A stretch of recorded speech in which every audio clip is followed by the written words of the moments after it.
When just 2 points head on, you're unlikely to find a way forward. Come and join the discussion online right now, live in the Green Room, and get a smart green perspective on the issues. Kia ora koutou and welcome to the Green Room, live from Auckland's Q Theatre here on Queen Street. I'm Finlay McDonald and I'll be your host and facilitator tonight. You may be asking why we're doing this. Good question. You may have noticed there's an election campaign on, and right now on Television 1 there is a leaders' debate. Unfortunately, there are only 2 leaders. You do the maths. There are more than that number of parties in Parliament at the moment. Well, the Green Party, whose initiative this is, didn't like the idea of that.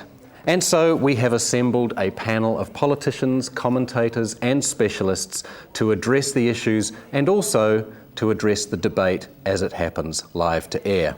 We aim to set our own agenda, but we also want to respond to that TV1 debate and perhaps add to it. Green Party leaders Russell Norman and Materia Ture will be watching that broadcast live as it goes to air, along with noted comic activist Michelle Accourt, who's taken time off from trick-or-treating on Halloween tonight. Thank you, Michelle. And we'll be checking in with them regularly over the next 90 minutes to see how the debate is going. Around me, a team of people are monitoring social media reactions and also taking communication from the outside world. So, if you want to ask questions, make comments, observe anything about the issues being discussed, either of the politicians or of our various commentators and specialists, there are a number of ways you can communicate with us tonight. First of all, if you have a Twitter account, use the hashtag Greenroom. If you want to email us, nzgreenroom@gmail.com. If you want to text us, text Greenroom, one word, and you must have that word in your text, Greenroom, plus your comment to 4040. That's text 4040. You can go to the Greens website, greens.org.nz/Greenroom, and talk to us via that page, or on facebook.com/NZ Green Party, and all of those ways will get you to the Green Room. Now listen, a short disclaimer. I am not a member of the Green Party and I'm not affiliated with it in any way. The idea is not to be overly partisan here, but to do what perhaps could have been done in the broadcast taking place over at TVNZ and broaden the debate and the conversation. Voters from all corners should find something of interest and to talk about and react to here. We've tried to be very inclusive, not narrow. Now, this is a webcast, not a TV broadcast. You will see the joins and you will see the wires. Well, I was reminded of something Keith Richards once said about a Rolling Stones concert afterwards. He said of their performance, it was loose, it was tight. It was loosely tight. So we're going to be loosely tight. Now, soon you're going to meet our expert panel, but let's catch up right now in a minute. Kia ora. Kia ora. I have to congratulate you on this initiative, but what prompted it? Well, I think to begin with, we were probably just a bit irritated that as the third political party, 10 to 15% party, we'd been cut out of the debates. So you just felt left out? We did, and so we thought we'd set this up, but it's kind of more than that as well. It's a much more interactive conversational thing, so I mean, hopefully it will deepen and broaden the political debate. What was the reason given for the exclusion from the first leaders' debate? Just remind us. They were just... Well, they basically, Key said, I'm not going to do it with those people, referring to us. And so Gough said, well, if he's not going to do it with those people, then neither am I. It's not the first time it's happened. Helen Clark presided over a reduced debate. Well, it's just, I mean, the frustration, I think, for us, apart from being excluded from it and being described as those people, is that, the New Zealand public deserve to see everybody and against each other. They need to be able to see how we talk about the same issues together. And that's not happening with these debates because they won't allow the breadth of parties to be there. You don't buy the argument that it's just too messy having too many leaders because it's MMP. Where would it end? Well, nobody was saying there shouldn't be a Gough-Key debate. It's just that you should have Gough-Key mixed in with the rest so that people people But you can will get a see how chance, it'll- won't you? No, I mean- no, they won't do it with us. But there's another party debate which you can, That's party right. leader debate which you can participate in. Yeah. That's right, the MMP party leaders debate, Right. but there'll be none of that with Gough and Key because they're not going to sully Okay. themselves with us. I mean, this is a bit ironic because, as I just learnt recently, the Electoral Commission now has a new category for medium-sized parties, of which there is only one, and it's the Green Party. So this is the medium-sized party debate, but one-sided. Yeah, that's all right. Do you think there's a problem with leaders' debates such as they're set up on TVNZ tonight becoming a little bit of a self-fulfilling prophecy in terms of the presidential-style campaign? It's both the presidential style but also the first past the post style. It's old style way of dealing with the parliamentary issues. People are going to the election to vote for the parliament and then the government second, if you like, and that is part of the process. Yeah. So we need to be able to see what the parliament could look like and how, and the voters are entitled to that whole view rather than just the first past the post, red or blue kind of approach. Well, given your dissatisfaction with the TV debate format, all of that aside, what would you like to see come out of the debate tonight, since you're going to have to sit through it?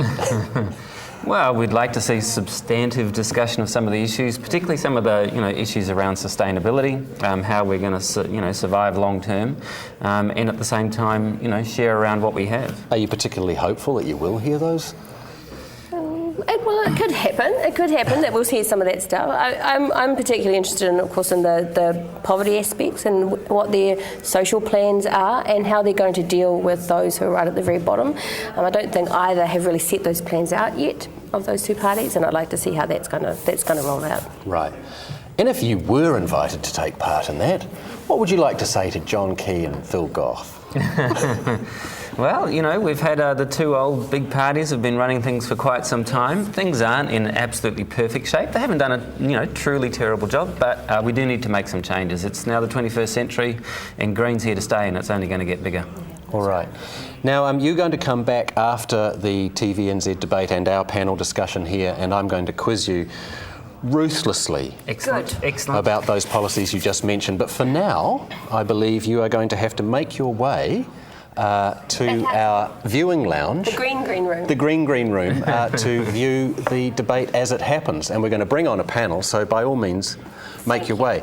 And while that's happening, you have to take your microphones off. Yes. See, I told you that the joins would show. This is webcast as you go, 101. Thank you very much. I'll see you guys later. Now, here's a reminder while our other panel comes on. If you want to get in touch with us at the Green Room, use your Twitter account at #greenroom. Email us at nzgreenroom@gmail.com. Text greenroom, one word, and your comment to 4040 4040. You can go to the Greens website, greens.org.nz/greenroom, and talk to us from there, or on the NZ Green Party Facebook page, all of which will get you to us. And look, I have been joined by our expert panel, who will be here in one form or another for the rest of the evening.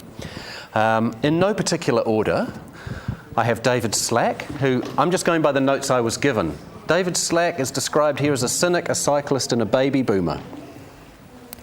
Any comment? Fair. Yeah. He's actually a maybe. former speechwriter for the Labour Party and now runs his own speeches.com website. Next to David is Irene Pink, also described to me as New Zealand's most conservative comedian with a day job, the only known national voting female Polynesian in existence. Which I think might be a bit unfair to Hekia Parata. That's huge, isn't it? But it's probably half true. Welcome anyway. Thank you. And of course the man at the other end needs no introduction, Nandor Tanchos, former Green MP from 1999 to 2008, continual environmental advocate, eternal Rasta man of nature. Kia ora, welcome to you all. Nice to meet you. Shall we start with a very general discussion? It suddenly crept up on me that there was an election campaign after the Rugby World Cup. It was a bit of a downer actually, but it seems like the battle lines have been drawn. David? 6 weeks for a Rugby World Cup and 3 weeks for an election campaign. At least we've got our priorities straight. Does it feel to you like the battle lines have been drawn? Can you see where this is going? Yeah, the night of the opening addresses, I realised there was something actually afoot, because I've been disappointed for years by the the dullness of them. But that's not what we got on Friday night, or actually on Saturday morning when I watched it online, and I think a lot of people have been doing it that way. But you had this National Party leader looking strangely eerie in a room of stuffed dummies giving him patsy questions. Then you had Labor rediscovering its roots, and then you had the Green Party full of a very clear and cogent argument for a better future. And I thought, well, you know, they've complained in previous elections that it's Tweedledee and Tweedledum. Well, you sure as hell haven't got that this time.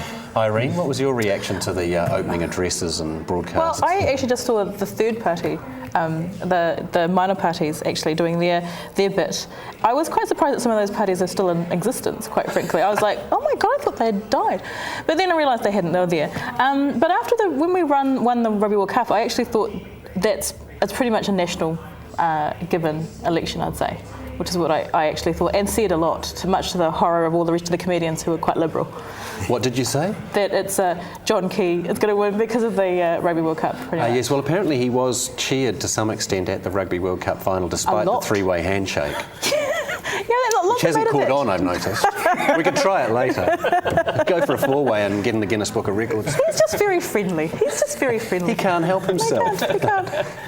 Nandor, did you religiously watch the opening?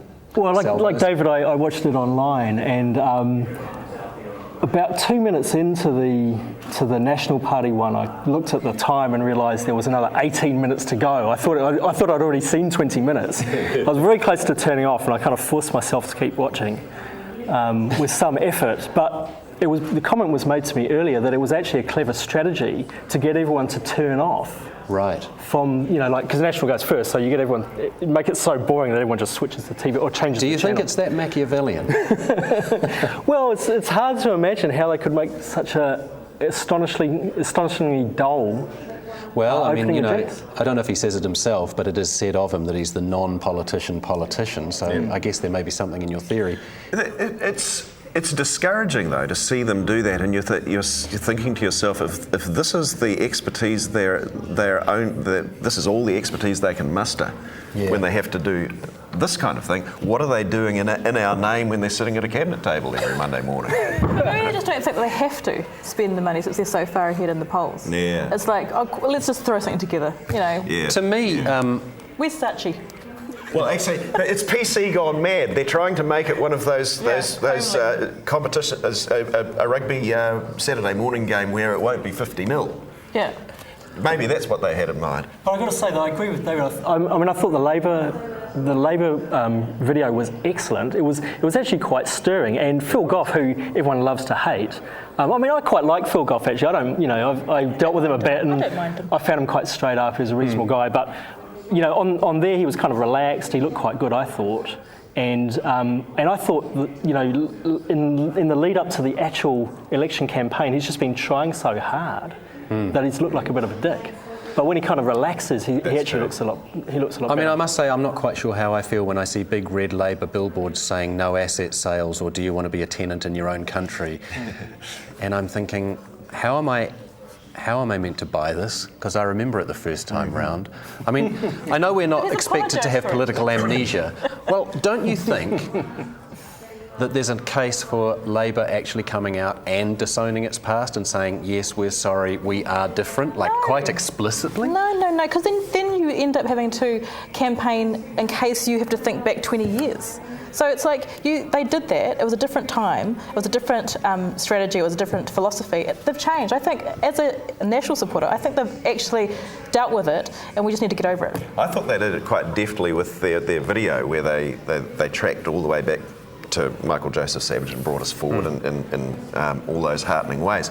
And you get to that point you're referring to, the Rogernomics era, and they've got that shot of Roger Douglas leaning against a doorway, and it's just very casual. It's only there for a moment, but the implication was clear. Yeah, we dorked it up at that point, but you know who actually was doing that, don't you? Right. But that's kind of how they've disowned it. They hadn't erased him from the picture as Stalin might have. I think Labor would like to already be thinking that they've set the tone as substantive policy versus personality cult. Yeah. That's what they're trying to say. And to be fair to them, they have actually been the ones that have come out with quite substantive policy. Yeah, it's true. You think? Well, all policy that they nicked off the Greens, of course.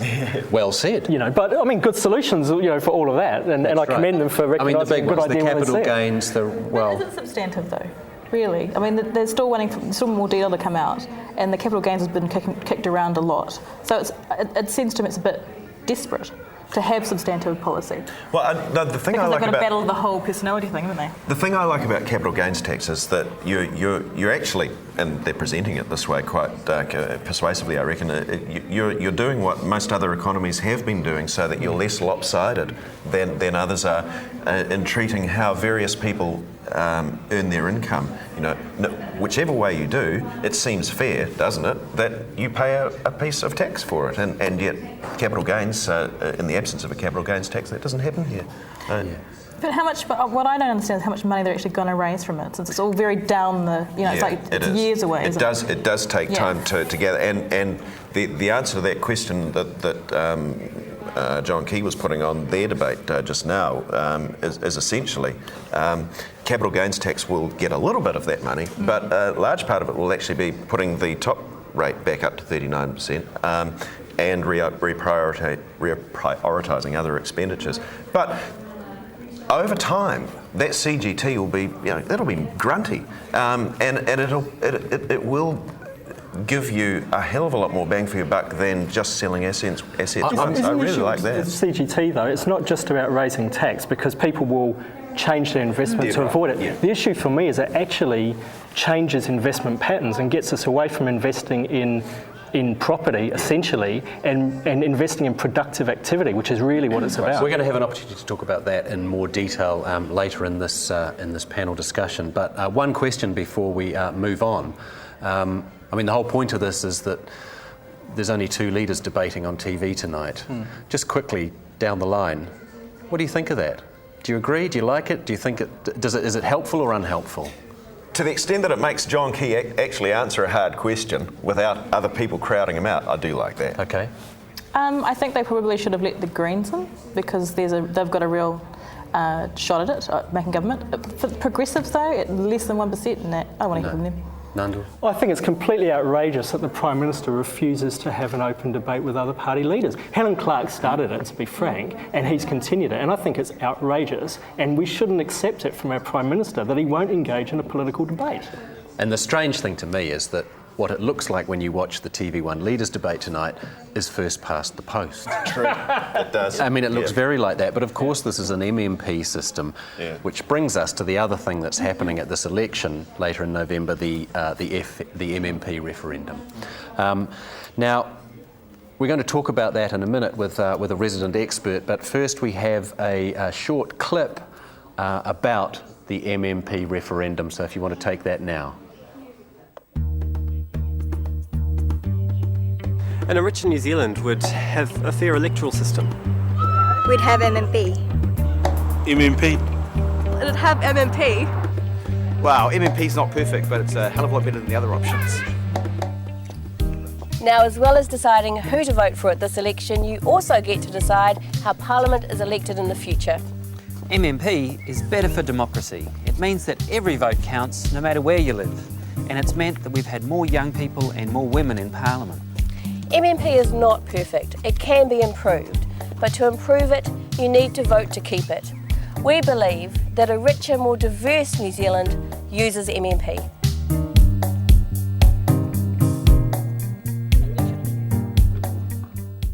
You don't need to put it up your shirt. Oh, don't I? Okay, welcome back to the Green Room. We've been joined on the panel by Lewis Holden, who's our resident MMP expert. Is that the right way to describe you? I guess so, yes, you could say that. Give us your qualifications. I want to see your CV. Well, I mean, I'm part of the campaign for MMP, which is a nationwide group campaigning for us to keep the MMP system and for the independent review into the system. Do you detect any hidden agendas this time around behind this referendum, or from those who are supporting any particular side of it? Well, look, it's healthy in any democracy to debate our system. And I think that's what we've gone out and done over the last 3 years. But yeah, it is important to remember why we're having this referendum and the fact that it's costing us $11 million to go through this process. Another $11 million if we have to have another one in 2014, which of course we hope we don't have to go through a system which works perfectly well for New Zealand. And we don't detect a strong mood for change. Actually, most That's people what seem I'm to be picking happy up with from. proportional representation. What are the numbers in terms of those who would support keeping the current I system? think the last poll I saw was 48% in favour of keeping MMP and 35% against, and the rest undecided. And the rest don't know. Yeah. Yeah. Why do you think people are happy with it then? It sounds like a really obvious question, but one that isn't perhaps asked. I think going back to my childhood, remembering what politics was like in the 80s and 90s, there are still a lot of people around who remember that. And for me, for my generation, I mean, I've never voted under a system where I only had one tick. I've always had two ticks. And the idea when you talk to, especially people under the age of 25, that you could have a government which only had 35% of the popular vote. It's just they don't understand it. They can't You'd have liked process that, wouldn't you, Irene? because it's ridiculous. You'd have liked all that certainty. What I don't understand though is that we can have two MPs in government who get less than 40,000 votes in an electorate. So that's not proportional. If you get voted in on your electorate vote, right, you get two MPs, don't you? So if, God forbid, John Banks gets in, he'll have two MPs from the ACT party, right? Sure, so how yeah. is that proportional? Well, they call that the safety vote rule. Well, the reason why that rule exists is because, if you have a party that has 1.5%, for example, they have one electorate MP, then the rest of those party votes will otherwise be wasted. So they put that rule in basically so that those votes were never wasted. But then you've got, of course, the 5% threshold. So you could have a situation like we had last time where I think New Zealand First got 4.07%, so they were under the threshold. I mean, Christian Coalition in 1996 got 4-point-something%, and they didn't get any seats in Parliament. So I think that is unfair. But interestingly enough, that's an issue that's going to be in the independent review, which is in the legislation, which is why we keep saying, and it's an important message for us, if you've got an issue with MMP, don't throw the baby out with the bathwater. Let's go to the independent review process and carry the debate forward that way. Well, that'll happen like if we vote to keep MMP, there'll be an independent review. Yeah, the only sure way we can get it though is if we vote to keep MMP. But this is a two-part question. That's right, yep.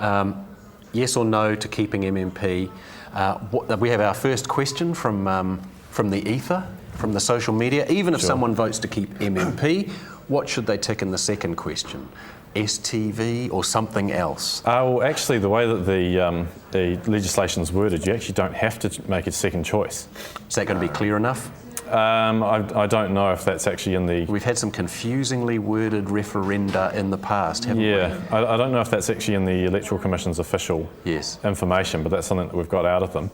I mean, in terms of what you put as your second choice, there's one other proportional system, which is STV. Do you think, given that we're talking about that now, that there seems to be sort of deliberate confusion being spread about some of the alternatives, which are at very best pseudo-proportional and really actually, closeted FPP? You mean supplementary member? Yes, which certain people have decided looks like a better horse to bet on than first past the post. But they're the same people. I think the last poll was 4.4%. So right. I mean, the reality is this is not going to be a debate between supplementary member and MMP. It's going to be a debate between first past the post, which is the old system that people know, and MMP, which is the current system that people know. And in the true spirit of first past the post, I want to ask you to pick a winner. Pick a winner? Go on. For the referendum? Yes. I think that when New Zealanders understand that there's an independent review into MMP, then we'll vote to keep it on November 26th. Right. And you've done so well as a panel member that there's a complimentary glass of champagne coming your way. You'll just need to remember to take your microphone off as you sidle off to drink it. No worries. That would make a good sound effect if you left it on.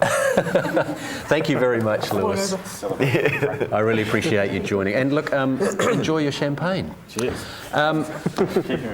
In a moment, we will be talking jobs, employment, and the economy. But first, I think it's time to check in with our celebrity panel commentator, debate watcher, honorary Green co-leader, Michelle Accourt. How's it going, Michelle? All right, so I am in the engine room of the green room. That's the room next door is where the talking happens. This is where the listening happens. These amazing women are transcribing the debate as it happens. So we've got a written record of everything that's been said in the debate, so that can get sent through to the producers and sent out to social media sites. And speaking of social, so that's what the politicians are saying, right? So that's all being recorded there. This is what you guys are saying. This is democracy in action. This is our social media centre. They're following Twitter and Facebook and text and email. If you want to send a text, it's 4040, 20 cents a text. It's the cheapest going at the moment. And if you want to email, what have we got? nzgreenroom@greenroom.com. And the hashtag on Twitter is hashtag greenroom. And currently I understand from Max that is trending in Auckland at the moment. So that's everything that you guys are saying. That's the social media end of our engine room. And down here we have the social end, because every party needs a kitchen, right? Everybody's got to have a kitchen. So this is our kitchen down here. We've got pundits who know about politics, economics, the environment. They're watching the debate on the television over here. There are snacks. They're very healthy snacks. You should try salmon with sour cream on potato. It's a superb dish. And over there we're watching ourselves live feeding. Look at that. How narcissistic can I possibly get? I just turned around and saw me. So that's what's happening in the green room, in the engine room of the green room tonight. Can I just say my observations on the debate so far? They're lighting the audience either in blue or in red to represent the political parties. So depending on who's talking, it's either an underage disco or a stripper's bar. That's pretty much how I'm reading it so far. At the moment, oh, now it's gone back to chat show host, game show host. Look at this. This is great, getting scores out of, they're voting them on and off. It's fantastic. The coin toss was won by John Key. Don't think we can read too much into that. And Phil, somebody's told Phil that he's got to look statesmanlike and be a bit, pushy, which he's being. I'm not sure if that's paying off yet or not, but he's certainly got plenty of fire in his belly. And John Key looks like he quite like to go home to one of his houses and have a lie down. Welcome back to the Green Room. Thank you very much, Michelle.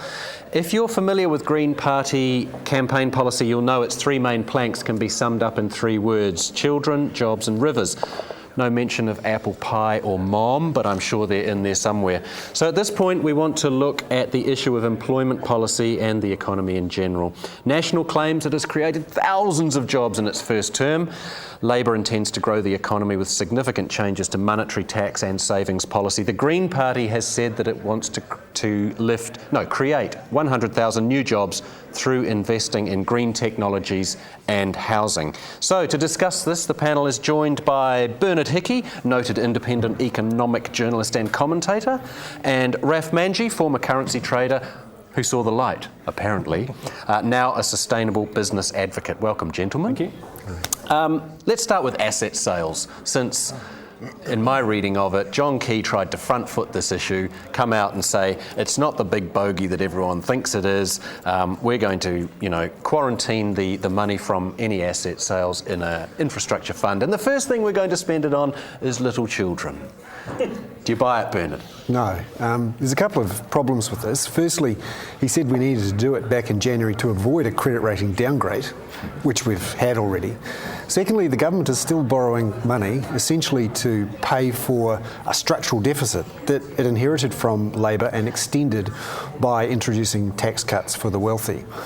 This is the real problem with the budget, and they're again using a couple of enablers for us to spend more than we earn. Those enablers are borrowing offshore and selling state assets. We need to stop using these enablers and work out a way to live within our means. That's a tough political message, but it has to be given. Did you get the feeling that, it was interesting that he did front foot that, but that they know that this is a possible, a real thorn in their side, this issue, David? Why did they take it on? Ravi? You only get one chance at these questions. I think this is core national policy. Yes. Selling off assets. It's an anathema to the National Party to hold assets that could be sold off ultimately. I think it's probably their worst policy, and I think actually it's the policy which could cost them the election. I think people have learned since the 80s that selling assets is just short-term gain, long-term pain. And I think, as John Key said, it's a bit of a cruel joke that they're promoting this under what I'd call, super semantics of a mixed ownership investment fund model. Basically what they're doing is they're selling some assets and they're using it to fund public services. I mean, it's very poor. It's just very poor thinking, really. And the maths don't add up too, because what they're giving up is the dividends from those assets. And secondly... Can you quantify them, just broadly speaking? Well, it depends which year you I heard look at. Phil Goff say 900 million comes in from state-owned assets in dividends. The Treasury said that the total return on shareholder value, which includes the dividends plus the growth in the value of those assets, is north of 15%. Now that's a much better return than the cost of the debt, which at the moment is dropping to 4 or 5%. So the government is making a decision to sell assets generating returns of 15% plus instead of borrowing money that costs 4 to 5% plus. So just in that choice alone shows you that the maths doesn't work. But the broader issue here is, and Raf is right to point this out, New Zealanders understand in their bones now, after 20 or 30 years of selling assets, that New Zealand is getting poorer. We've sold a lot of assets, we've taken a lot of debt, and when you look at the foreign drain on our economy, it's grown from 2 to 3% of GDP to 8% of GDP over the last 20 years. That means that even though we are generating a bigger economy, the share of the economy that New Zealanders per capita can actually retain has been falling since 2003. Selling more assets, borrowing more money doesn't solve that problem. There's worse news. We've actually sold 80% of our assets through the structural current account deficit that we have. We owe, whichever number you take, 140 billion, 180 billion, we actually owe that money. The only way we're ever going to pay that money back is either by exporting more, which is a bit of a struggle, or just simply selling assets. It's not going to be paid back any other way. So technically, we've already sold 80% of our assets. Yes. But what we do retain, and this is the key thing, is we retain control. Now, if we're going to have any kind of innovative technology-based economy, we need to control those assets so that we can make the right investments. And a good example of that is geothermal. We've been hearing a lot in the last couple of years about how some of our state-owned power generators have been doing amazing things with geothermal now. Upwards of 10 to 15% of our electricity is generated with geothermal technology, some of which we've been generating here and is being exported. What happens with that green, useful technology as oil prices rise? How valuable is that in the rest of the world? And will we have just sold it to someone else? It's incredible. I mean, I was today at the Hillary Symposium, which is the Hillary Leadership Institute. They hold a symposium once a year, and there were a range of stakeholders there. They were all talking about technology, especially in the energy field. And they were talking about how corporations overseas and overseas sovereigns are really interested in using New Zealand as a showcase for these new technologies, specifically geothermal, wind, solar. Now, if we lose control of those assets, that may not happen. It's not just about losing control of the assets, it's about promoting the kind of research and development and investing in it. So it's a big, complicated situation. Do you hear anyone talking in those kind of terms? Actually, in terms of new technology initiatives from absolutely. I mean, people want to come down here and get involved and help us with the research.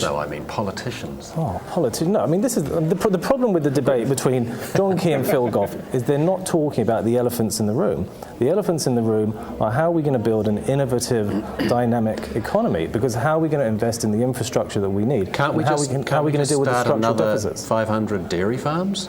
No. The big stories which no major political party are dealing with here, ones that affect us for the next 10 to 20 years, are the structural slowdown in growth globally because of a shortage of raw materials, and in particular peak oil. And when you have the German and US militaries, not known for their green-friendly thinking, saying, we've got a peak oil problem, we need to be able to run our fighter jets on biofuels from now on, let's plan for that.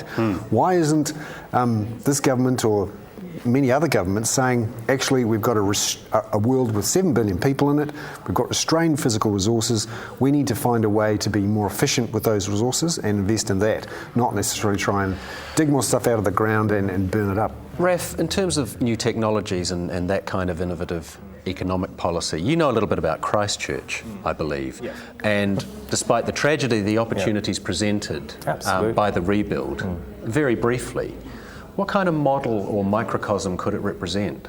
I think Christchurch could be a world showcase for how to be a purely green city, a city that is built around renewable energy, infrastructure that serves people, and that is a fantastic place to live. So we have that great opportunity. Sadly, at the moment, we're not taking it. We've had problems with governance in Christchurch. We've had problems with communication between the various bodies who are in charge of the process, the council, Sarah, and other stakeholders in the city. So we haven't actually made a lot of progress. But imagine going to investors overseas and saying, right, this is the model that we have for Christchurch. So, for example, today I gave an example of Tata Industries in India, which has produced the nano electric vehicle for $2,500. They're going to be selling it in the US for about $7,500. Why don't we go and talk to them and say, hey, let's bring that to Christchurch. Let's have recharging spots all over Christchurch, feed-in tariff, solar grid, create an amazing sustainable transport system within Christchurch, then they'll come down with their technology. We have an amazing nanotechnology research department at the university and some amazing companies coming out of that. So we can put all of that together. Now that's a very interesting proposition. Then suddenly we attract talented people who want to come and live and work there, and the whole thing feeds on itself. And then you've got a very dynamic place to be. All of that argues for a government that takes rather more of a directing role than this government is saying it believes is appropriate for a government. And I think it's foolish in the extreme. And I see John Key often saying, we've done whatever little thing they've done, and he enumerates them and says, now it's over to you guys, private enterprise, he means, to do the heavy lifting. And I think that's shortchanging us. And if anything is to be drawn from the last 30 years of economic history, it's that leaving the market to do it itself here in New Zealand is only going to get you more property speculation and sweet F all else. And a good example of that is in Christchurch itself, where we had new figures out today showing that in the whole of September, 6 months after that shocking earthquake, 4 building consents were issued for new home building in Christchurch. 4 houses. That's astonishing. There's not a shortage of money. $2 billion worth of payouts have come from the EQC, yet only $37 million worth of building consents have been issued in the whole 12 months since the first earthquake. So there is a real problem of governance and of vision and of getting stuff done on the ground.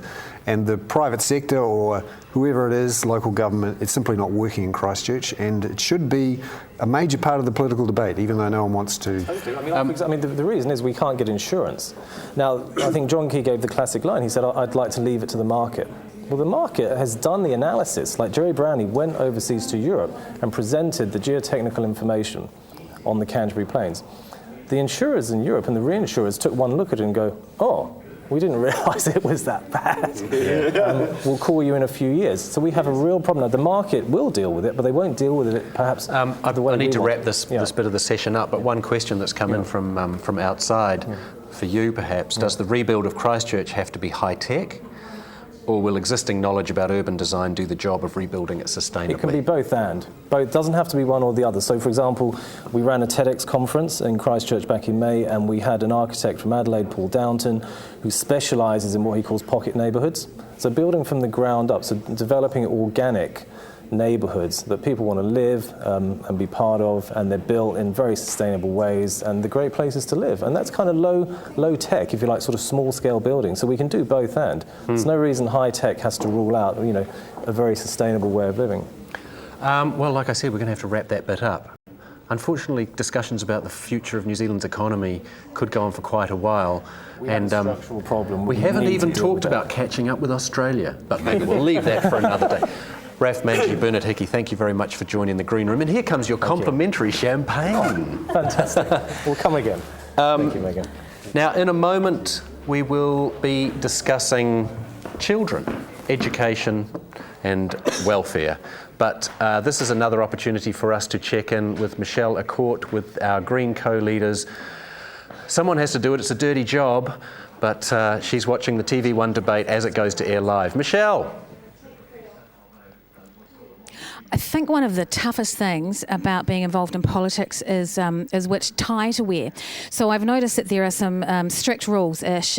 Phil Goff is wearing a red tie, obviously. John Key's wearing a blue tie. And the two hosts of the show, Guyan's wearing a mauve check tie, which I think is lovely. And Mark Sainsbury's wearing purple, which I don't think is a wise choice for a ginger. And the commentators, striped lime green tie. And can I say that the lovely Claire Robertson is wearing a navy suit, which when you're the only woman in the whole show is possibly a trifle disappointing for us. So I'm not sure, and I realise it's been said already today that this is not New Zealand's next top model, but I wondered if I could get some advice, maybe not about the fashion, but how do you think it's going so far? Russell Norman, how do you think? Well, it's a bit scrappy, you'd have to say. Yeah. Look, sorry. Yeah, a little scrappy. Obviously it's good that they're having some policy debate. It's a pity the Greens aren't in the mix, but it's a bit scrappy. Are you sitting here wishing that you were in there so you could say your piece? Actually, yes. Yeah. That's why we put on this thing. But anyway, so that's life. But it would be good if the Greens are there. Materia, what would you be wearing if you were there? If you were there tonight, what would you be wearing? That's a terrible question to ask. No, it is a terrible question. Something New Zealand made, frankly. I'd like to see whether or not those guys are. I mean, that's if we're going to be committed to our economy, you actually got to support the people who are here.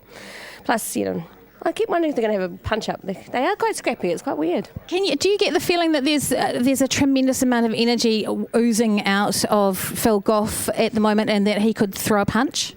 I don't know. Phil's just not the punchy kind of guy, but he is doing a good job of getting in there and getting in the scrap, which I think is really good, and getting his points across. So that's good.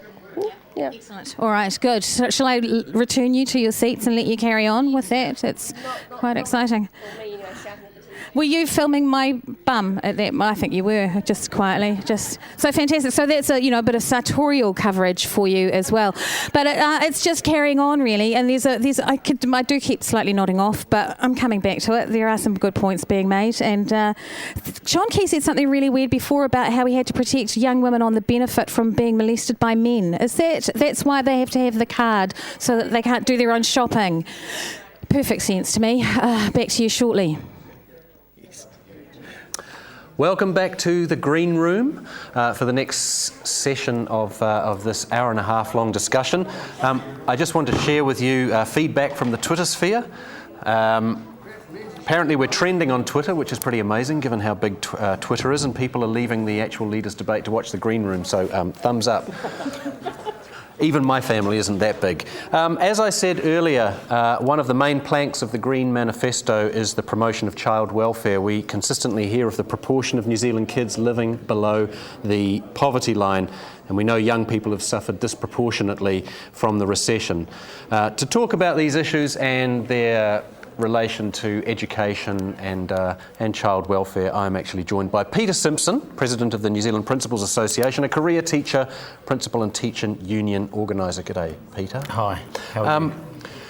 Let me just ask you about that green policy of lifting 100,000 children, which is only half by rough estimates, I think, above the poverty line, however that is measured by 2014. Just personally, do you think that's possible?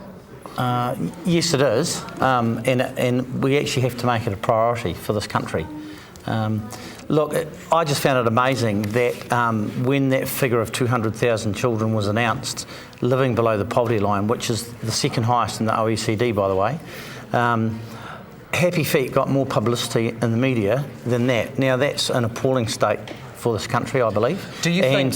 Yes, I think we can do it, but we have to have a will. Do you think, and this is to all you panellists, there's a slight resistance in New Zealand, or a large number of New Zealanders, to the very concept of poverty, that they think that it's all too relative, that it's not Calcutta-style poverty, and therefore we can't take that statistic seriously? And is that a problem in its own right? Nandor? I think there is some of that. I mean, I remember when movies like, Once Were Warriors came out, and a lot of people were horrified to think that people live like that in our country, and you actually don't have to go that far around our country to see some very real poverty and kids who, sure, they're not starving in the streets, but they are hungry, and there's a lot of families, having to juggle and decide which bills they're not going to pay this year and get completely wiped out with, like the shoes broke or the car gasket head blows or something like that.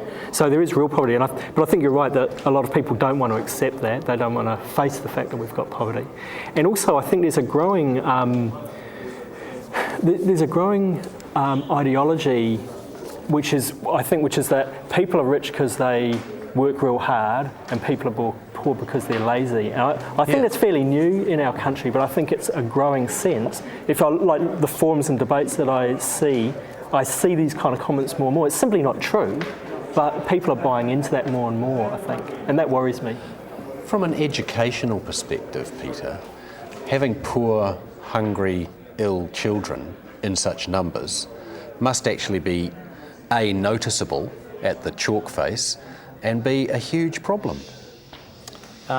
Before I answer, I just want to say that there is still no reason why schools can't do better with those children, because they can, and there's research to say that they can. But it must be put in that context that children are coming to school ill-clothed, from cold homes, and you only have to look at Sir Michael Marmot's longitudinal research about what poverty does to children in terms of their learning and their intelligence, that schools are having to put on breakfast for some of these children. Children will not learn if they're cold, they're hungry, they've come from a violent home, and again, New Zealand has one of the highest child abuse rates in the world.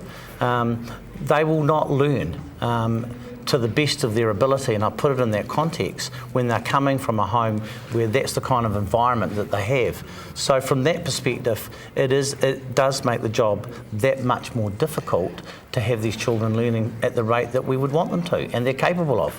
But the educational deficit that you're building up by having schools filled with children like that is just going to become increasingly intergenerational, isn't it?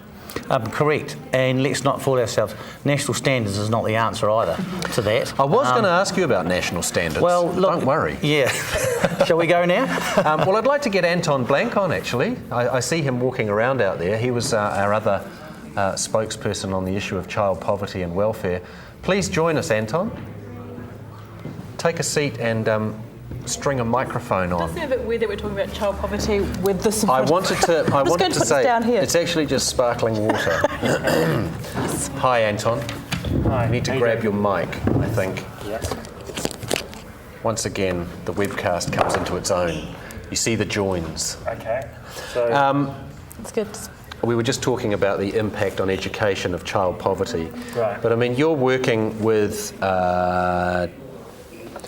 Te Kahui Manaririki, a child welfare trust. You must see Child advocacy group. Yeah. You must see the implications or the direct consequences of child poverty up close in actual detail. No, we're probably... Or the results of it. Yeah. So I suppose we do through our providers. What's your general perception of what's going on out there? That poverty is increasing. Yep. And that that there is increasing disparity between rich and poor. And that in terms of its impact on families have trouble educating their children, feeding them, dealing with their health issues. Yeah. Peter mentioned that there's a tendency for other people to blame those people for their problems. Yeah. Which is a very general comment about welfare dependency in general, I think. Yeah. Do you find that's true as well? Is it too easy for people to... No, I don't. I think that, that benefits were reduced in the mother of all budgets by Ruth Richardson. Which is a long time ago now. Which is a long time ago, and they've never been readjusted. So you've got people having to manage on less as the cost of living is increasing. Yeah, I asked Peter this as well earlier, but there seems to be a resistance to the very notion that there's such a thing as child poverty in this country. Successive reports detail it, but enough people can say that it's not the sort of poverty you see even in the Pacific Islands or in Asia, for instance. Yeah, and I think also, the image when we think about child poverty is of the child in Biafra, but what we're talking about is New Zealand children who are excluded from activities that other children can participate in, that aren't adequately fed, that live in poor damp homes, and that their health suffers as a result. So, and into adulthood, that they will not live as long as other people. Yeah. So if you were to, bullet point a few things that policies or actions that would actually do what the Green Party wants to do, which is lift 100,000 of those kids up above the poverty line, what would your priorities be? Well, I mean, what research has told us is that the government has to embark on a poverty reduction strategy, that needs to sit alongside any wealth creation strategy. So there needs to be a specific strategy to address child poverty, and we'd also like to see a minister with specific responsibility for children, free health care for children under 6, and increased investment in early childhood education. And compared to other OECD countries, our investment in the early years is poor. Yeah. Very poor. I mean, the Green policy in a nutshell is to make working for families work for every low-income family. Yeah. Which is to, i.e. to extend it to beneficiaries. Okay, what I never understand, and obviously there's never going to be an argument against wanting to feed poor children, so no one's ever going to argue against that. But what I don't understand is that early education, for example, spending more money on early education, if these kids aren't even getting into early education, how do you reach those children? If they're not even, because the things that I read, the statistics I read, they're not even getting to early education. So how do you miss those kids? Well, and you're also dealing with parents who are highly likely to be uneducated themselves, or have had really poor experiences of engagement with education. Yeah. So it's it needs a dedicated strategy to work with those families. Yeah. Firstly, to get the kids into early childhood education, but then also to work with the parents to help them engage with their children's education, because what research tells us is that learning in the classroom must be supported at home. So we need to kind of work with all those groups to ensure that children are adequately educated. Yeah. Now, in a sense, Peter, when you've got the scale of the problem that we've just been talking about, teachers are becoming de facto social workers, but but lacking many of the powers and authority that real social workers have. Now, National, of course, has promised that it will pour money from its partial asset sales policy into an infrastructure fund, the first priority of which will be education. Surely you're cheering that. Well, it depends what they mean by education. From what I understand, it's more about creating 21st century classrooms, so that's the buildings themselves and the environment in which children will learn. And there's nothing wrong with that, that's great. But at the end of the day, if we have children coming into those classrooms with all those needs that we talked about as a result of poverty, it is still increasingly difficult to get them to achieve to the ability that we would all want them to. Because a child who is happy, is warm at home, is clothed, has food in their tummy, and coming from a safe home will learn. There's no doubt about that, and they can actually develop in terms of their learning quite quickly. And I mean, from that environment. Arguably, we've always paid for the upgrade and upkeep of schools. It surprises a lot of people that you actually need an infrastructure fund to do that now. So, sorry, now that I'm on a roll, I'll butt in here. But one of the other things about child poverty is that it's not evenly distributed. So what we know is that Māori and Pacifica children are far more likely to live in poverty than other groups. So of the 200,000 New Zealand children living below the poverty line, around 110,000 are Māori and Pacifica. So it's not a level playing field, and I believe that we need to target Māori and Pacifica communities with any strategies to decrease poverty and get kids engaged in education.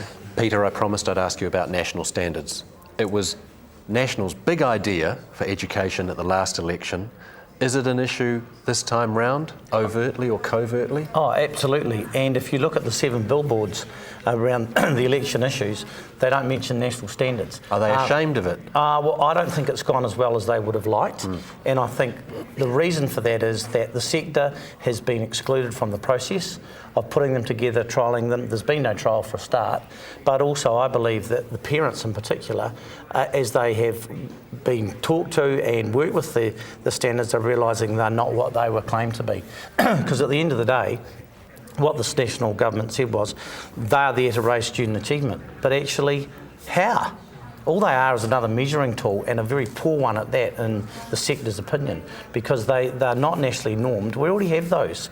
And this pamphlet that came out in February of last year from the National Party, whether they use taxpayer-funded money to do it, who would know? But it does not tell you how they will raise student achievement. All it is another tool to identify the kids that are not achieving. We have those tools, and the money that's gone into promoting this have been better spent training the teachers to be able to lift student achievement. We know who the children are who are not achieving, and we have the tools to identify them and to identify what they need to do next. National standards will do nothing in terms of lifting student achievement. So what would you do? Just rip them out?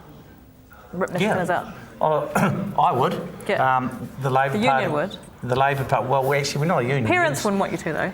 No, and I think the one good thing that's come out of it is there is better reporting to parents. Yeah. I agree with that. That is a result of this particular policy.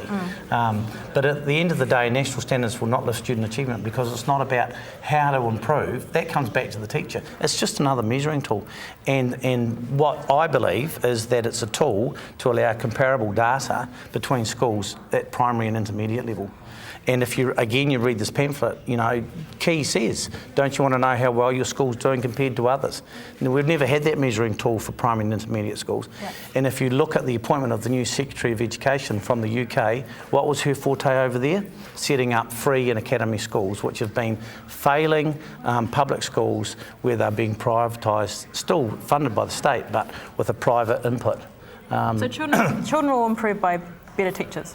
Good teachers. And the right models of learning, because where we are seeing achievement in schools with an increasing achievement for Māori and Pacifica learners, and that is largely because Māori students are located either in kura kaupapa Māori or a Māori dimension of a mainstream school.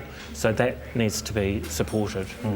Parents want those. Parents don't get a choice any more than teachers do. The parents in my daughter's school are up in arms about national standards, but they've got to take it as well. There's no parent choice. They get to vote, though, don't they? So that's where the remit comes from. Yeah, but the idea that gives a mandate for national standards because people vote national. This is the problem, is we actually need other ways of political engagement because people vote for national for all kinds of reasons. Not to say that they support national standards, you just can't make that claim. No. Yes, to me it struck me as a soundbite that passed through John Key's head during the election strategising last time, and then was left for everyone else to deal with and was rushed in.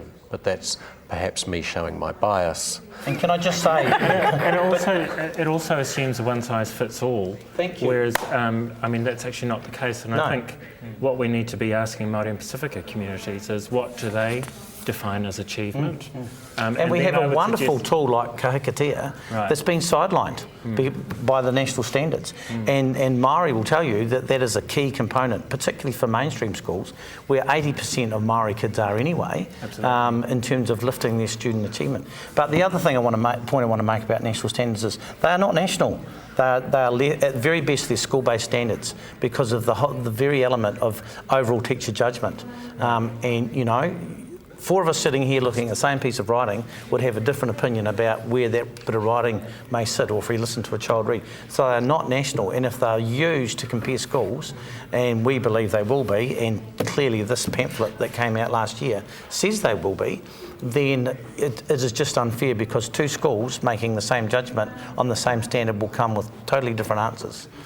So there's a real danger, and parents need to be very wary about what could happen to their local school as a result of these flawed national standards. Absolutely. Right, we're going to wrap this session up here. Apparently we're doing a lot better than out there in the real world. On Twitter people are saying Key and Goff are acting like kindy kids talking over each other. Surprise, surprise. We've been too polite really, haven't we? Irene, tune in soon. We've thrown the glasses. Hey, we got you in here to be, right of centre. I know, but I'm... He's the headmaster. The headmaster. No, principal. Principal, sorry. You don't call headmaster anymore? No. Well, you've already got a glass of complimentary champagne, Peter, but thank you very much for sharing your wisdom with us. Absolutely, pleasure. Ditto, Anton, thank you very much. Right, that was... I didn't realise we were... Here comes your champagne. On. I didn't realise we were on. All right. Halfway through. I see, now you're talking over each other. That's more like it, that you're not disagreeing. All right, listen to me. You're in the green room. In the next session, we'll be talking about the environment. and the Greens' Clean Rivers policy.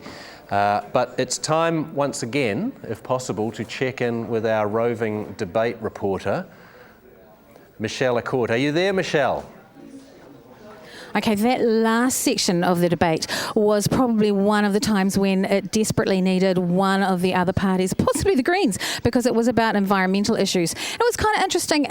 He looked like he was delivering his annual report as CEO of New Zealand, and Gough was passionate, possibly to the point of being a tiny little bit annoying, but lots of passion in there. And he had the line of the night so far for me, which was, for the last 3 years, Stephen Joyce sat on his finger, which I think is delightful. It was his own finger, so I don't think there are any serious issues involved, but it's a lovely image. Can I just say, there is a bald guy just to the left of Gough's head when we get the crowd shot, who's doing a lean across because he's waving at his mother, and he's quite distracting, but I'm fond of him and I'd like to know his name. He should be famous. And one of the questions that was asked, Wallace Chapman asked an extraordinarily good question, which was, what would get either of them out on the streets marching? And to which Key said he would march for a quality New Zealand economy, which I thought was very catchy, and I can't wait to see the placards for that. Gough listed the things that he has marched against and got very passionate about saying that he would be out there to support the people who are currently protesting around the world against greed and recklessness. So, and then John Key did a whole lot of dismissing of professional protesters and people who get out on the streets, which always makes me think, I wonder what he thinks of these people who are this is the new way of protesting, isn't it, on Twitter and Facebook and through email and text. So if you want to be heard, rather than climbing out on the streets at the moment with a placard, then please do send us a text or an email, text to 4040, and we are trending really well on Twitter at the moment, #GreenRoom, so make sure you get your voices heard that way, in a way that nobody can ignore. Welcome back to the Green Room. In just a minute we're going to talk about the Greens' Clean River policy, but first watch this.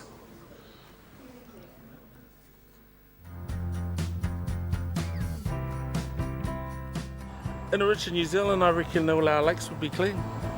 I just want my kids to be able to swim in our estuary. No! When I was a kid, I used to swim in the mighty Manawatu. But now, it is one of the most polluted rivers in the world. The good news is we can clean it up. The Green Party has a plan to make our rivers and lakes clean enough to swim in again. Just like this one. After all, it's every Kiwi kid's birthright.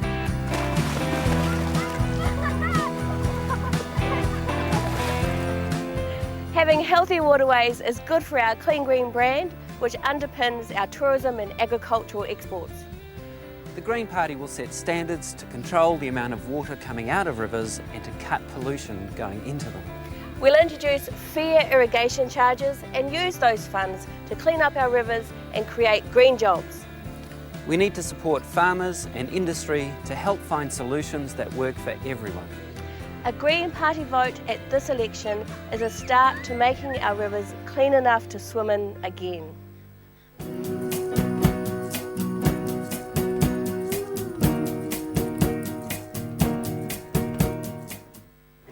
Okay, welcome back to the Green Room. We feels like we're in the home straight now. I hope you're enjoying it. At some stage during the coming election campaign, I'm pretty sure at least one politician is going to use the phrase clean and green. Jane, you're in my ear. Let's talk about that in the context of the Green Party's third major policy plank of cleaning up our rivers. We're joined to talk about that by Steve Abel, eco-warrior, musician, Renaissance man really. Welcome, Steve.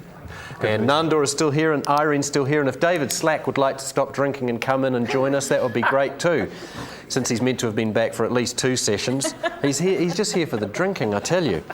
Okay, the Green statement from their website about this policy, let me quote it. Over half of our monitored rivers are unsafe for swimming, 1/3 of our lakes are unhealthy, and 2/3 of our native freshwater fish are at risk or threatened with extinction. Steve, do you think New Zealanders understand the scale of that problem? It's a good question. I think we tend to take our water for granted somewhat. We understand that we are a nation of water, perhaps.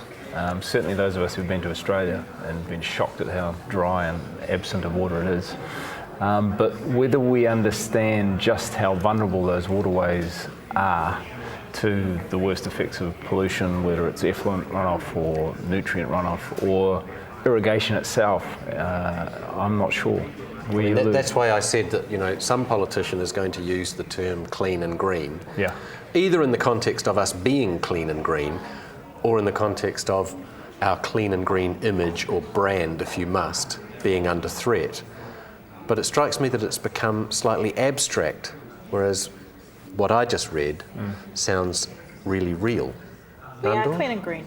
When you live in London and you have to go to work and catch the tube and you get black snot, and then you come home to a country where you don't have that, we are still green and clean. We may not technically be. So you maybe don't want to swim in half our rivers, but the reality is I've never swum in a river, and I would never have eaten I haven't been fishing. So You're just being contrarian. No, it's true though. A dirty river is a dirty river. I mean, I wouldn't swim in the Thames either. How often have you swum in a river though? But you can't, I love swimming in rivers. Compare the middle of London with the New Zealand countryside. Compare the Lakes districts, and then say which is more clean and green. Totally, but there's millions of, even when you go to the Lakes District, there's millions of people there. So the idea that everyone eventually comes home to New Zealand because there's no one here, and that you can go to some sort of snowy peak and there's no one going to be there, and you can probably, quite easily eat the snow and you won't die.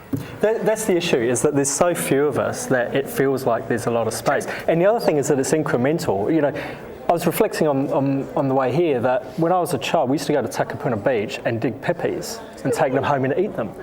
Now, there's no way you'd do that now. You wouldn't want to, even if you could. People talk about when we used to fish in the Waitemata Harbour and the amount of fish that were there, and then it's just been reducing. But we all kind of get used to it because we think clean and green is what we've got now. We don't realise how degraded our environment actually is, I think, often. I mean, the point is the point you're making, Irene, is right. You need to take your baseline indicators of where you are, whether it's the Thames River or it's the Lake District or it's, Lake Ellesmere or it's Lake Taupo or it's one of our rivers. And you need to look at the state of that river and you need to establish some sort of standard for how you improve it and how much that matters to you. And I think that the principle of getting the state of our waterways on the books in the first place is the right principle. And in that way, I think the idea of a national standards for water quality is a good idea. Yeah, as opposed to for education. David, I mean, in a way, the whole clean and green image of New Zealand was a little too slick and a little too brand managed in the first place, don't you think? Trite. And lazy. And That's right, there were mountains. Well, that's the trouble. We look like a chocolate box, but when you open it up, it's all brown and sticky. We behave just like people do in Japan or UK. It's just that there are 80 million and 100 million of them, respectively, and we rattle around here so it doesn't look as though we make as much. But what interests me, though, is that one of the prime drivers of us cleaning up our rivers is that it's going to damage our brand. I mean, maybe that's a good thing. Maybe, it will take any motivating force if it means that we have a cleaner environment. But it strikes me it's a little cart before the horse, that we should be... I think if you can demonstrate that you're concerned about something that you knew was pristine and is being harmed and you're doing all you can to fix it, that resonates with people and people understand that. One of the interesting phenomena of the internet age has been that successful companies have become as transparent as they humanly can and say, here we are, warts and all, tell us what's wrong with us, and they let you come in and say, you got this wrong, you got that wrong. And they say, right, here we are, we're fixing it. Now, if you don't just pay lip service to it, but actually do it meaningfully, you gain trust. Same for a country. But you've got to have the commitment to do something about it, and that's what we lack, because to do anything about it in this country means we're going to have to curtail the increase in intensification of dairy farming, and that's the sacred cow that no one wants to touch. That's my next question. I mean, we are, in a strange way, in a catch-22 here. We've got an economy that's hugely dependent on intensive agriculture. We've got farmers in great debt, being lumbered with the cost of cleaning up the environmental consequences of those farming practices. Well, that's what they're worried about. That's what they're worried about. That they'll have to pay. It's finding a way out of that. Who pays for this? And this, again, it's like child poverty. No one's going to say, oh, let's leave the rivers filthy. But when you've got a limited amount of money to spend, it's not my priority, if I was honest. Again, going back, and I know that this seems trite and people will laugh at me, but it's the same thing. I've never swum in a river. A lot of urban people have never swum in rivers. I've never been to a national park. Half the time you can't go onto conservation land because you're not allowed to go onto it, so you never see it. So it's like, it's all a little bit Would you abstract prefer a few more homeless people in your urban centres as well, just for sort of, colour? Rough sleepers who choose to be rough sleepers, absolutely, it's their choice. Totally. Lauren told me before she's quite keen on the kids up the chimneys, actually. Just for kids. There is a youth unemployment problem. I'm being honest. I don't think I'm the only one that feels that way either. No, I think part of the problem you've got to take it back a step in terms of the impetus to actually clean up our waterways, and you're right. The problem is you've got farmers who, they're chasing the mighty dollar and they're trying to keep their heads above water in many instances, no pun intended. But the problem is, I think, fundamentally the idea of an adversarial relationship between the economy and the environment. Yes. And we constantly hear John Key's line is that we've got to balance economic well-being with environmental responsibility. So long as we maintain this idea of there being an adversarial relationship between the two, we will continue to favour the economy over the environment, and we will continue to have this relationship basis, which doesn't recognise that in terms of the long-term wealth of our capital value, which is inherent in our economy, and it is the capital value which is ecological, it is natural, it is the fact that we have water, that we have functional clean waterways, that we have... The question's just come in. That is real economy. That's real economy. It's not an abstract economy. How much is our green brand worth, and why doesn't that count? That goes to the absolute nub of what you're saying. Steve's absolutely right. It's not the brand, it's the actual wealth of our soil and our waters. That's what our whole thing is based on, and if we destroy it, the whole thing goes down the gurgler. Bill English himself was at the Blue Greens conference saying, we are a water-based economy. And it's like, great, that's the rhetoric, but where's the actual policy to support it? Because it's true, we are a water-based economy. And so long as we have an attitude that water is somehow an infinite resource that we can expand and mistreat, but I suspect we'll find pretty soon we're looking as dry as parts of Australia, which we are beginning to look in parts of the Hawke's Bay. Yeah, well, we'll have shat in our own nest. But you see, I suspect you green idealists are just so, present company accepted, are so far from the norms of, of orthodox economic conversation that you barely get listened to. You want to talk about steady state economies and, exactly how do we measure well-being? Economic growth is anathema to what we're talking about. But you can measure it. It's not immeasurable. If you establish, as with any economic system, criteria for determining whether you're succeeding and growing in the way and going in the direction you want to be going, you can do that with any aspect of your economy. You say it's not the economic mainstream, but it needs to become the economic mainstream because currently we are on a trajectory with unsustainability on the economic front as well. I think the idea that there's somehow a difference between ecological sustainability and economic sustainability is the idea we need to get over. Clearly we can't have a functioning Nandor, economy. That we can manage that transition to a more rational economy, or is it going to take some sort of cataclysm? I think we get to Armageddon at some stage. I think we're in a really difficult position. If you go back to the discussion we were having about jobs and the economy, and you look at the kind of decisions we need to make in the 21st century, by and large, political leadership is not even thinking about that stuff. The Greens are the only ones who are really talking about it seriously. Both major parties don't really deal with it at all. And it's like they just can't see the world that we live in. The fact, the International Energy Agency is saying that we probably hit peak oil in 2006. That doesn't mean we've run out of oil. It means that oil supply is going to start to dwindle. It means the price of oil is going to go up. Our whole civilization is based on this abundant, cheap oil. It's coming to an end. We need to start putting in place the infrastructure to deal with that fact. We've got a government that's spending all its money on building new roads, and in 50 years they're going to be empty. So we actually need people, and that's the difficulty. I think won't be here in 50 years. Well, but I think ordinary people do want to see these things happen, but I think our political leadership is bereft of vision and insight. And to be fair, they had a recession to get out of as well. So that was the opportunity. Totally.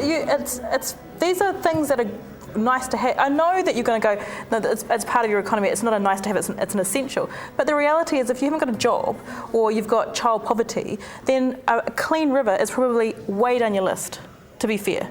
It's about what you count, isn't it? I mean, this is why you need to put it on the books. You need your books of prosperity to include the fact that we do have lots of space here. We don't have 70 million people living here. We do have, we can go to a beach and have it largely to ourselves. That's part of our prosperity, and I think there's not many New Zealanders who would disagree with that. That's real prosperity. And if it's on your books, then you start accounting it. It becomes part of your economy. Can I bring it down to, from this rarefied theoretical level to a sort of domestic level? There's a tweet come in, and I think this probably is representative of how a lot of people feel about these issues. What ideas do you have for the environment?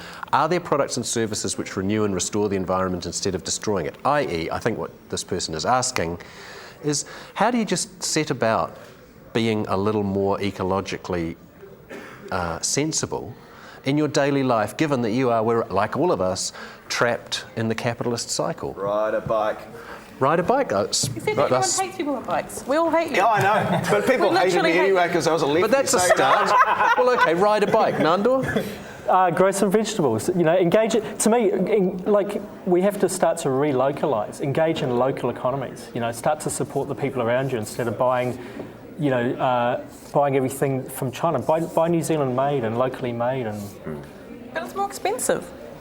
In the short term it is, but in the long term... But if you've got no money as a family, it's more expensive. Look, I bought myself a pair of gumboots. They cost me $20. They lasted a few weeks and they had holes in them. I had to buy another pair and then another pair. I went and bought a pair of red bands and they've lasted me a couple of years. It's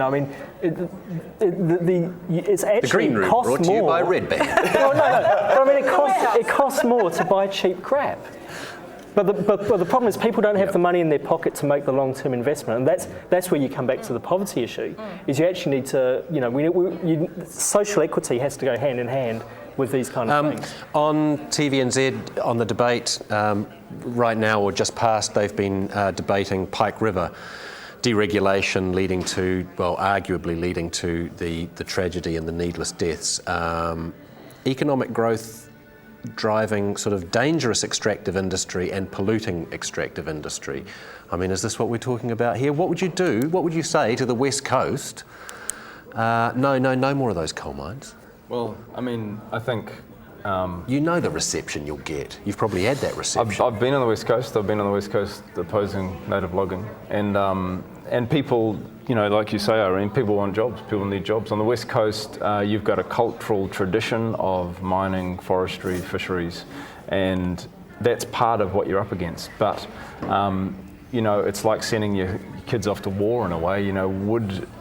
Is there... I loathe to say it because it's too close to the bone, frankly, but if you didn't have to send your kid underground to dig coal, wouldn't that be a good thing? If there was other economic options for people on the West Coast. And the West Coast is a difficult question, but I think in the big scheme of things, the future of the global economy is clean energy options, and clean energy options are much safer. Or you could open cast mine it. Why didn't they just if you open cast mine it, then they wouldn't have to go underground. But you're not allowed to do that because it scars the land. There's a lot of practicalities that mean open cast mining at Pike River isn't really an option. But they could do it in other places. And then you've got the problem of dirty energy. I mean, it's a highly polluting... If you're going to do it. And I think we need to move beyond coal, frankly. And that's a reality of quality of life as well, because the impact of coal on our ecology and ultimately our economy is going to be devastating. It's always a tough one, though, for Greens left. When you go... Because, again, you're talking about people, and you've said this, you're talking about people's livelihood and the fact that they might have to move out of where they live because there's not going to be enough jobs, for example, taking tourists around looking at birds. Not that that's an insulting way, but you know what I mean. There's actually a vast number of jobs that on the West Coast. The West Coast in the last 30 years... Not as well paid, though, as going underground. In the last 30 years, there's actually been a huge increase in the amount of economic activity on the West Coast based around tourism, based around forestry. Would it replace, though, the earnings from plantation coal? forestry. Though? And I think Irene's point is very well made, though, and let's just talk about the pragmatics of this election campaign. As Raf said to me earlier, behind this entire campaign is a word: debt. It's driving every aspect of the policy debate.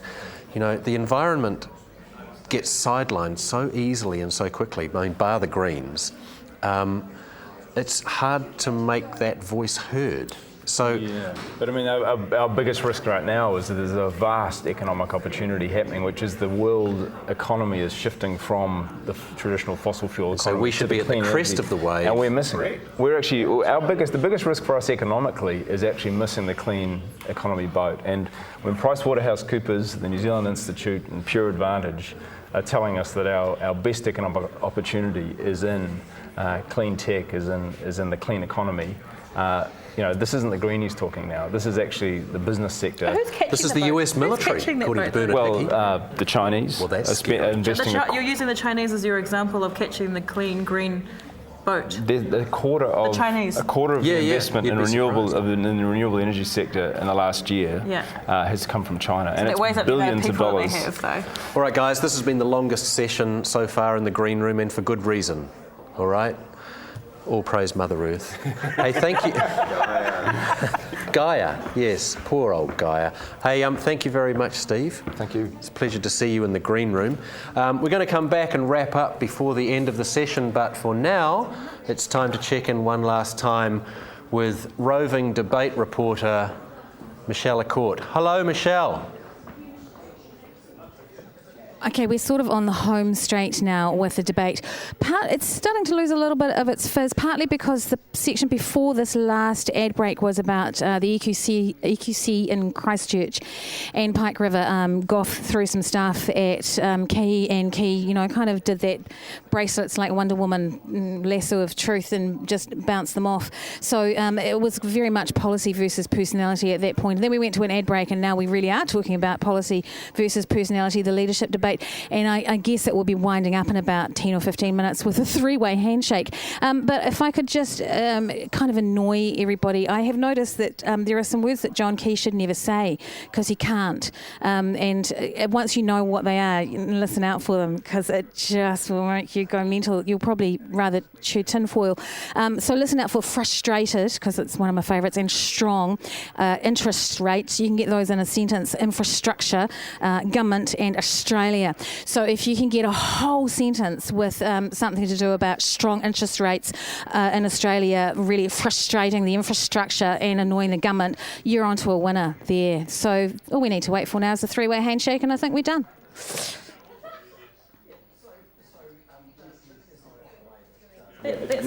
We're back in the Green Room, he said, hastily putting down his green champagne. That's about it from us and the panel. Although I did have one last observation to make, because you mentioned the blue greens. Yes. So that's actually a turquoise party, is that right? Teal. A teal party. Teal. I'm all for a turquoise party. Anyway, we will be back shortly with an in-depth interview conducted by me with Green Party co-leaders Materia Ture and Russell Norman. But first, to get you in the mood, here is a reprise of the Greens' opening campaign broadcast. The following is a party political broadcast produced by the Green Party of Aotearoa, New Zealand.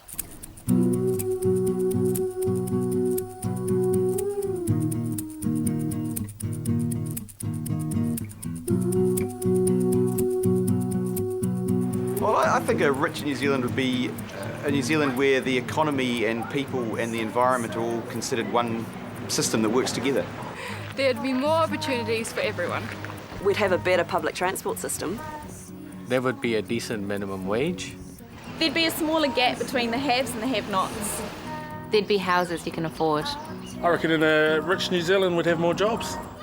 We'd have MMP. Well, healthy food would be cheaper.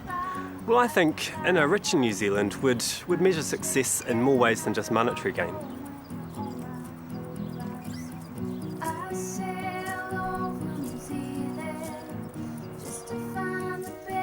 Kia ora, I'm Russell Norman. And I'm Materia Ture. Together, we're the co-leaders of the Green Party. 18 years ago, I was a young mum on the DPB, no education, no prospects, but with this beautiful baby who needed me.